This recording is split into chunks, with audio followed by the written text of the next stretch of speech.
Hi. Good morning, good evening, good afternoon. Um, Hope everyone is keeping safe. Hope everyone is wearing their masks and social distancing. And it's very interesting times. So, look, guys, in regards to this video, I'm just putting it out there, especially for all the entrepreneurs, all the guys who are doing startups, as we know that a lot of us have been sort of forced to fast forward our businesses in regards to whether we've been retrenched or we've had to close shop or various other factors, especially in these trying times of COVID-19. But one aspect I want to actually speak about is the aspect of actually turning away work. Being in the sector that I am, I'm relatively new in terms of my business and actually running it. One aspect I've realized is that, especially as a startup or an upcoming business person, there's this tendency to compromise yourself and take each and every job that comes to you. I'm going to put it in regards to project management aspects, where a stakeholder will come to you with a set budget and a set timeline, and deep down inside you know that that budget is not significant enough or the timeline is not great enough, but because at that point in time you are desperate, you tend to take the work, and sooner or later you run into hurdles because from the onset you knew it was not plausible. And as a result, you end up not actually delivering on the product or the project that you've been tasked with.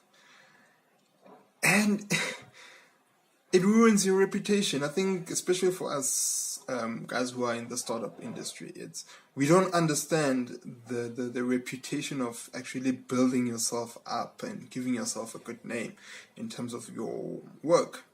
In terms of your work ethic, in terms of your execution, in terms of the quality of work that you give up, and in terms of handling crisis at a point in time. Too many times, actually, we tend to rush and take jobs, knowing very well that they are destined to actually fail. I understand one could be desperate for work, could be desperate for any sort of income to come in. But if you look at it in terms of long term, that reputational damage that occurs is very hard for you to wash off, especially in these times where word of mouth is actually quite big. For instance, you take a job from a client and you fail to execute. At that point in time, the client has every right to say, hey, Company X can't do the job. I mean, they took the job, they knew the budget, they knew the constraints, and they failed to deliver, And it's left upon you, and you can't literally come back and say, well, look, in terms of the timeline and the scope, or in terms of the budget, according to the scope, it didn't work out. I mean, the stakeholder will just come back to you and say, well, if you saw it was not going to work out, why did you take the job in the first place? And it really hammers you, and long-term reputation, because word of mouth travels very well and very fast. Before you know it, you've already got a bad reputation just based on one job that you actually did not do well,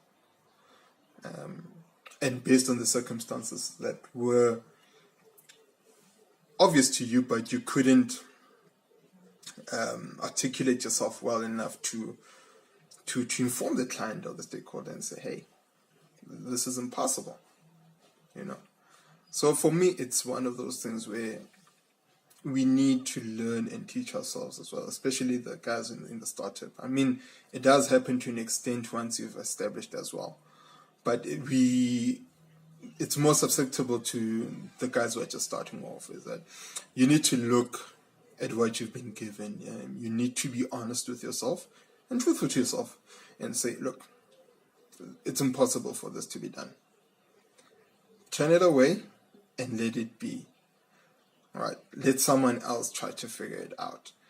Because what happens usually at the end of the day is that, and I've experienced this in my previous company or my previous business, is that a client will come to you with a very, very, very, to put it mildly, dodgy scope.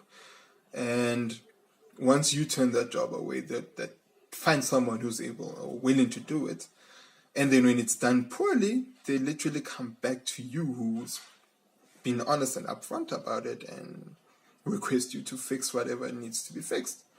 And then even then, at that point in time, you need to look and see whether it can be fixed, because you don't want to put yourself into that trap of, yes, I've done the work before, now I need to fix it. Am I going to be given the correct parameters to fix it? And that's important. So, yeah, point of this video is just to literally illustrate that we need to constantly evaluate and reevaluate whatever task we're given as entrepreneurs, especially guys in small business. We need to be honest with ourselves and our skill sets. If it's beyond you, let it go. Trust me. The couple of thousands that you rack up at that point in time, up to that certain failure point, is not worth the long-term reputational harm that occurs. So if that's my advice to you guys, is just be honest with yourselves and keep it real and keep it honest. Your clients will appreciate that. They might think you're difficult to work with, but honestly, when you start explaining to them in detail what it curtails and making them understand, you'll be surprised how easily they turn to be one of your biggest supporters. So again, guys, keep safe, keep well, and look after yourselves, and stay productive. Thanks.